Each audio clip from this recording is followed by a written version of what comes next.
Δημήτρης και Βίκτορας από EFL, παιδιά. Βλέπουμε εδώ πέρα. Ναι, τέλος πάντων. Βλέπουμε, παιδιά, εδώ πέρα ένα χελωνάκι που ήταν μέσα στη φωλιά, που γεννήθηκε μέσα στη φωλιά, αλλά δεν κατάφερε να βγει.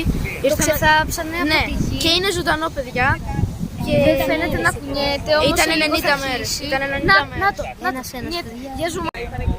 Ζούμαρε. Έκοψες το βίντεο. Δεν το έκοψα. Τώρα προχωράει για να μπει Το στη βλέπετε, θάλασσα. παιδιά.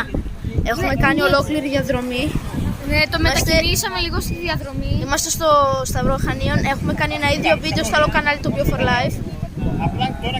Βλέπουμε, παιδιά, έχει δύναμη ακόμη για να μπει. Ωχ, τι κάνω. Έχει φως από πίσω. Όχι. Τότε γιατί έρχεται προς τα μας. Έρχεται προς τα εμάς.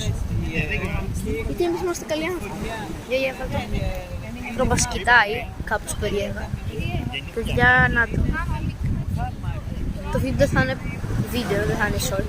Έχει αρκετή δύναμη, παιδιά. Έχει αρκετή δύναμη. Τώρα σταμάτησε. Εμείς πιστεύουμε ότι μπορεί να τα καταφέρει. Κάντε like, subscribe για να μάθετε τη συνέχεια. Γράψτε σχόλια και για να μάθετε τη συνέχεια και για να τη δώσετε δύναμη να συνεχίσει για τη θάλασσα. Bye bye.